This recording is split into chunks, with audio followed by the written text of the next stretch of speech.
ବନ୍ଧୁମାନେ 6 ଅକ୍ଟୋବର 2025 ସୋମବାର ଦିନ ପଡ଼ୁଅଛି କୁମାର ପୂର୍ଣ୍ଣିମା। ତ ଏହି ଦିନ ଗାଈକୁ ଖୁଆଇ ଦିଅନ୍ତୁ ଏହି ଗୋଟିଏ ଗୁପ୍ତ ଜିନିଷ। ପୁରା ବର୍ଷ କେବେ ବି ଧନ ଓ ଅର୍ଣ୍ଣର କମି ହେବ ନାହିଁ।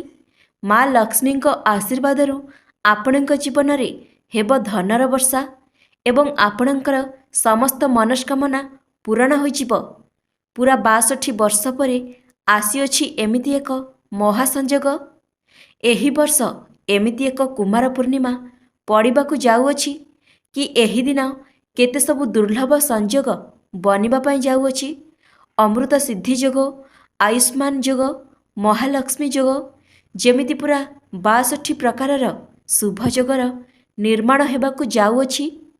ତ ହିନ୍ଦୁ ପଞ୍ଚାଙ୍ଗ ଅନୁସାରେ ଏହି କୁମାର ପୂର୍ଣ୍ଣିମା ଦିନ କେତେ ସବୁ ରାଜଯୋଗର ନିର୍ମାଣ ହେବାକୁ ଯାଉଅଛି ଏବଂ ଯଦି ଆପଣ ଏହି ଶୁଭ ଦିନରେ ବେଦ ପୁରାଣ ଅନୁସାରେ ଗୋମାତାଙ୍କୁ ଏହି ଛୋଟିଆ ଜିନିଷ ଖୁଆଇବା ଦ୍ୱାରା ଆପଣଙ୍କ ଜୀବନରେ ଜନ୍ମ ଜନ୍ମାନ୍ତର ଗରିବୀ ସମସ୍ୟା ଦୂର ହୋଇଥାଏ ଏବଂ ମାତା ଲକ୍ଷ୍ମୀଙ୍କ ଆଶୀର୍ବାଦରୁ ଆପଣଙ୍କୁ ଆପଣଙ୍କ ଜୀବନରେ ସୁଖ ସମୃଦ୍ଧି ପ୍ରାପ୍ତି ହୋଇଥାଏ ଏବଂ ଧନର ମଧ୍ୟ ପ୍ରାପ୍ତି ହୋଇଥାଏ।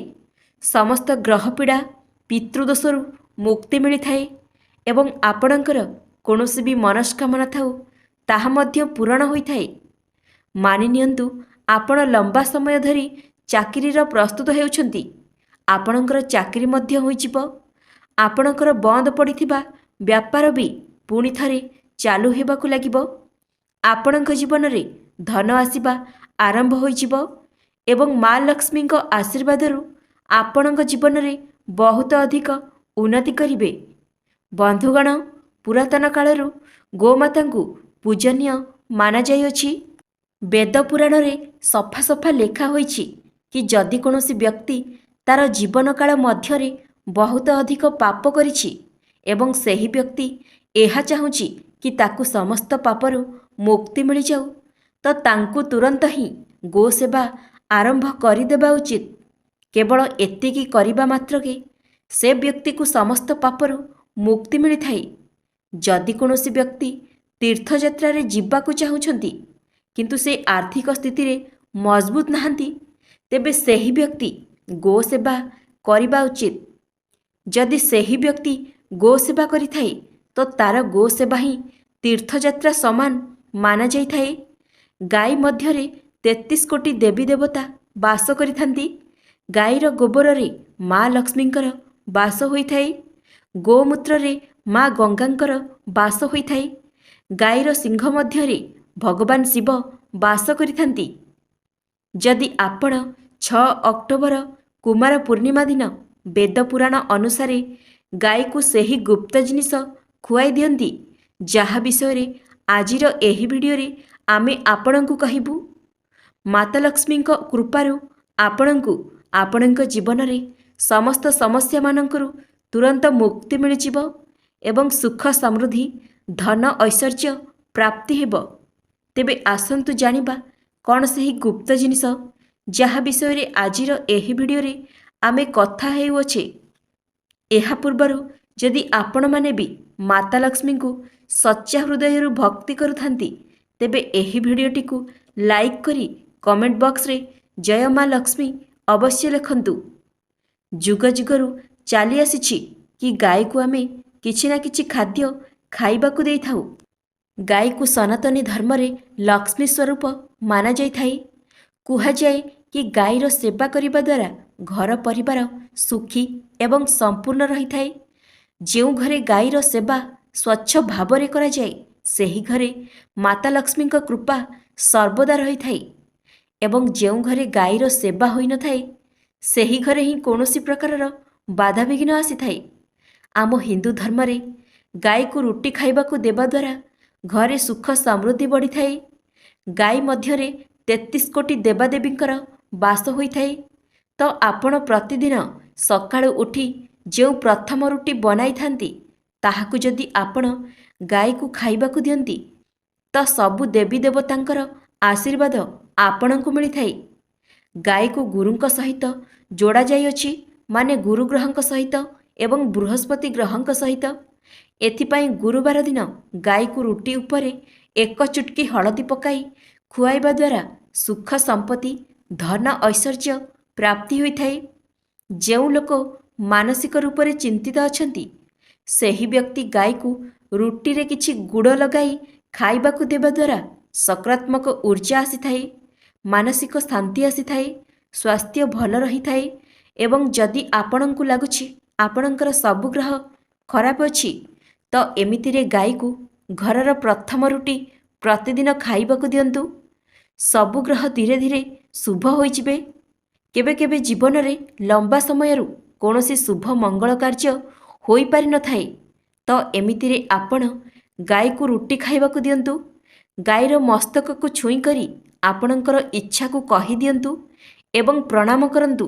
ଦେଖିବେ ଆପଣଙ୍କର ସମସ୍ତ ଇଚ୍ଛାଗୁଡ଼ିକ ନିଶ୍ଚିତ ଭାବରେ ପୂରଣ ହୋଇଯିବ। ବନ୍ଧୁଗଣ, ଗାଈକୁ ରୁଟି ତ କେହି ବି ଖାଇବାକୁ ଦିଅନ୍ତି, କିନ୍ତୁ ଏହି ରୁଟି ବାସି ବିଲକୁଲ ବି ନ ହେବା ଉଚିତ। ଗାଈକୁ କେବେ ବି କୌଣସି ବାସି ଜିନିଷ ଖୁଆଇବା ଅନୁଚିତ ଅଟେ। ଏହାଦ୍ୱାରା ଗୋମାତାଙ୍କର ଅପମାନ ହୋଇଥାଏ ଏବଂ ସମସ୍ତ ଦେବୀ ଦେବତା ଆପଣଙ୍କ ଉପରେ ରୁଷ୍ଟ ହୋଇଥାନ୍ତି। ବନ୍ଧୁଗଣ, ଭଗବାନ ଶ୍ରୀକୃଷ୍ଣ କହିଛନ୍ତି କି ଗାଈ ହେଉଛି ସମସ୍ତ ଜଗତର ମା। ଗାଈ ହେଉଛି ଏକ ଦିବ୍ୟ ଜୀବ। ଯେଉଁ ଘରେ ଗାଈ ରହିଥାଏ ସେହି ଘରେ ସବୁ ବାସ୍ତୁଦୋଷ ଦୂରେଇ ଯାଇଥାଏ। ଧାର୍ମିକ ଗ୍ରନ୍ଥ ଅନୁସାରେ ଗାଈରେ ସମସ୍ତ ଦେବତା ଓ ଦେବୀ ବାସ କରିଥାନ୍ତି। ତେଣୁ ଗାଈର ପୂଜା କରିଲେ ସମସ୍ତ ଦେବତା ଓ ଦେବୀଙ୍କର ପୂଜା ପ୍ରାପ୍ତ ହୋଇଥାଏ। ଗାଈ ଉପରେ ସମସ୍ତ ନକ୍ଷତ୍ରର ପ୍ରଭାବ ପଡ଼ିଥାଏ। ଗାଈର ପିଠି ହାଡ଼ରେ ସୂର୍ଯ୍ୟକେତୁ ନାଡ଼ି ଥାଏ, ଯାହା ସୂର୍ଯ୍ୟଙ୍କ କିରଣରୁ ରକ୍ତରେ ସ୍ୱର୍ଣ୍ଣକ୍ଷାର ତିଆରି କରିଥାଏ। ଏହି ସ୍ୱର୍ଣ୍ଣକ୍ଷାର ଗାଈର କ୍ଷୀରରେ ରହିଥାଏ, ଯାହା ମଣିଷମାନଙ୍କ ପାଇଁ ଅତ୍ୟନ୍ତ ପ୍ରଭାବଶାଳୀ ଅଟେ। ଏହାର ସୁବର୍ଣ୍ଣ ରଙ୍ଗ ହେତୁ ଗାଈର କ୍ଷୀର ହାଲକା ହଳଦିଆ ହୋଇଥାଏ। ଆଜି ଆମେ ଆପଣଙ୍କୁ କହିବୁ ଜଣେ ବ୍ୟକ୍ତି ଗୋମାତାଙ୍କୁ ପୂଜା କରିବା ଦ୍ୱାରା କେଉଁ ଫଳ ମିଳିଥାଏ, ତା ସହିତ ଘରୁ ବାସ୍ତୁଦୋଷ ଦୂର କରିବା ପାଇଁ କେଉଁ ଉପାୟ କରିବା ଉଚିତ ଏବଂ ଗାଈର କେଉଁ ଅଙ୍ଗକୁ ସ୍ପର୍ଶ କରିବା ଶାସ୍ତ୍ରରେ ଶୁଭ ବୋଲି ମାନାଯାଇଅଛି। ତେଣୁ ଆସନ୍ତୁ ଜାଣିବା। ସନାତନୀ ହିନ୍ଦୁ ଧର୍ମରେ ଗାଈ ଗଙ୍ଗା ଏବଂ ଗାୟତ୍ରୀଙ୍କର ଧାର୍ମିକ ମହତ୍ତ୍ୱ ସବୁଠୁ ଅଧିକ ଅଟେ। ଶାସ୍ତ୍ର ଅନୁସାରେ ଗାଈର ଶରୀରରେ 33 କୋଟି ଦେବାଦେବୀଙ୍କର ବାସସ୍ଥାନ ଅଟେ ଏବଂ ଯିଏ ବି ଗାଈକୁ ପୂଜା କରେ ତାଙ୍କ ଉପରେ ସମସ୍ତ ଦେବୀ ଦେବତାଙ୍କର ଆଶୀର୍ବାଦ ପ୍ରାପ୍ତ ହୁଏ। ଯିଏ ବି ଗାଈ ପାଳନ କରିଥାଏ ତାଙ୍କୁ ମା ଭାବରେ ସେବା କରିଥାଏ। ଗୋମାତା ତାଙ୍କ ଉପରେ ଆସୁଥିବା ସମସ୍ତ ବିପଦ କଷ୍ଟକୁ ହରଣ କରି ନେଇଥାନ୍ତି। ଗୋମାତା କାମଧେନୁ ଅଟନ୍ତି, ସମସ୍ତଙ୍କର କଷ୍ଟକୁ ଦୂର କରିଥାନ୍ତି। ଆଉ କୁହାଯାଏ ସମସ୍ତଙ୍କର ମନସ୍କାମନା ପୂରଣ କରିଥାନ୍ତି। କୁହାଯାଏ କି ସୂର୍ଯ୍ୟାସ୍ତ ପରେ ଗାଈ ଯେତେବେଳେ ଘରକୁ ଫେରିଥାଏ ସେହି ସମୟରେ ଗାଈର ଖୁରାରୁ ଯେଉଁ ଧୂଳି ଉଡ଼ିଥାଏ ସେହି ଧୂଳିରେ ମନୁଷ୍ୟର ସମସ୍ତ ପାପ ଧୋଇଯାଏ। ଯଦି ବ୍ୟକ୍ତି କ୍ରୋଧିତ ଅଟନ୍ତି, ପାଠପଢ଼ାରେ ଦୁର୍ବଳ ଅଟନ୍ତି, ପଢ଼ିବାରେ ଅସମର୍ଥ ଅଟନ୍ତି, ତେବେ ସେହି ବ୍ୟକ୍ତି ଗୋମାତାଙ୍କୁ ସବୁଜ ଚାରା ଖାଇବାକୁ ଦେବା ଅତ୍ୟନ୍ତ ଲାଭପ୍ରଦ ଅଟେ। ଏଥିରେ ବୁଧ ଗ୍ରହର ଦଶା ସବୁ ଠିକ୍ ହୋଇଥାଏ ଆଉ ସବୁ ସମସ୍ୟା ଦୂର ହେବାକୁ ଲାଗିଥାଏ। ଗାଈର ଦାନ କରିବା ଶାସ୍ତ୍ରରେ ବିବେଚନା କରାଯାଏ। ଯଦି ମଙ୍ଗଳ ଗ୍ରହର ଅବସ୍ଥିତି ଖରାପ ଅଛି ତେବେ କୌଣସି ଗରିବ ବ୍ରାହ୍ମଣଙ୍କୁ, ଗରିବ ଲୋକଙ୍କୁ ଗାଈ ଦାନ ନିଶ୍ଚିତ କରନ୍ତୁ। ଯଦି ନବଗ୍ରହର ଶାନ୍ତି ଓ ଶନିଙ୍କ ଦଶା ଠିକ୍ କରିବାର ଅଛି ତାହେଲେ କଳା ଗାଈର ଦାନ କରନ୍ତୁ। ଏଥିଦ୍ୱାରା ସବୁ କଷ୍ଟରୁ ମୁକ୍ତି ମିଳିଥାଏ ଆଉ ଶନିଦେବଙ୍କ କୃପାରୁ ସବୁକିଛି ଭଲ ହୋଇଯାଏ। ଯଦି କୌଣସି କାମ ବନ୍ଦ ଅଛି, ଯେତେ ବି ପରିଶ୍ରମ କରିଲେ ମଧ୍ୟ ସେଥିରେ ସଫଳତା ମିଳୁନାହିଁ, ତାହେଲେ ବ୍ୟକ୍ତି ଗୋମାତାଙ୍କୁ ପ୍ରତିଦିନ ସକାଳୁ ରୁଟି ଖାଇବାକୁ ଦେବା ଉଚିତ ଏବଂ ତାଙ୍କର ସେବା କରିବା ଉଚିତ। ଗାଈର ନିୟମିତ ପୂଜା କରିବା ଦ୍ୱାରା ମାତା ଲକ୍ଷ୍ମୀ ପ୍ରସନ୍ନ ହୋଇଥାନ୍ତି ଏବଂ ଘରର ଆର୍ଥିକ ସ୍ଥିତି ଦୃଢ଼ ହୋଇଥାଏ। ଖରାଦିନରେ କିମ୍ବା ଦ୍ୱାରକୁ ଆସୁଥିବା ଗାଈକୁ ପାଣି ନିଶ୍ଚିତ ପିଇବାକୁ ଦିଅନ୍ତୁ। ଏମିତି କରିବା ଦ୍ୱାରା ବ୍ୟକ୍ତିକୁ ସବୁ ପ୍ରକାର ରୋଗରୁ ମୁକ୍ତି ମିଳିଥାଏ। ଗୋମାତାଙ୍କୁ ଶୀତ ଦିନରେ ଗୁଡ଼ ଖାଇବାକୁ ଦିଅନ୍ତୁ, କିନ୍ତୁ ଗ୍ରୀଷ୍ମ ଦିନରେ ଗୁଡ଼ ଖାଇବାକୁ ଦିଅନ୍ତୁ ନାହିଁ। ଯଦି ପିତୃଦୋଷ ଦୂର କରିବାକୁ ଚାହୁଁଛନ୍ତି ତେବେ ଗାଈକୁ ଅମାବାସ୍ୟା ଦିନ ରୁଟି ଗୁଡ଼ ଏବଂ ସବୁଜ ଚାରା ଖାଇବାକୁ ଦିଅନ୍ତୁ। ଏହା ଲାଭଦାୟକ ଅଟେ। ଏଥିଦ୍ୱାରା ସବୁ ପିତୃଦୋଷ ସମାପ୍ତ ହୋଇଥାଏ। ଏହା ସହିତ ଗାଈର ପୂଜା କରିବା ଦ୍ୱାରା ନବଗ୍ରହର ଶାନ୍ତି ହୋଇଥାଏ। ଯଦି ପିଲାମାନେ କଥା ଶୁଣୁନାହାନ୍ତି, ସେମାନେ କ୍ରୋଧିତ ହୁଅନ୍ତି, ଟିକେ ଟିକେ କଥାରେ ରାଗିଯାଆନ୍ତି, ତାହେଲେ କୌଣସି ଦିନ ଦ୍ୱାର ମୁହଁକୁ ଆସୁଥିବା ଗାଈକୁ ପିଲାଙ୍କ ଦ୍ୱାରା ଭୋଜନ ଖାଇବାକୁ ଦିଅନ୍ତୁ। ଏମିତି କରିବା ଦ୍ୱାରା ନିଜ ସନ୍ତାନମାନଙ୍କ ପାଇଁ ଅତ୍ୟନ୍ତ ଲାଭପ୍ରଦ ଅଟେ। ଗୋମାତାଙ୍କ ପିଠିରେ ଗୋଟିଏ ଚୂଳ ରହିଥାଏ। ସେହି ଚୂଳରେ ସୂର୍ଯ୍ୟକେତୁ ନାଡ଼ି ରହିଥାଏ।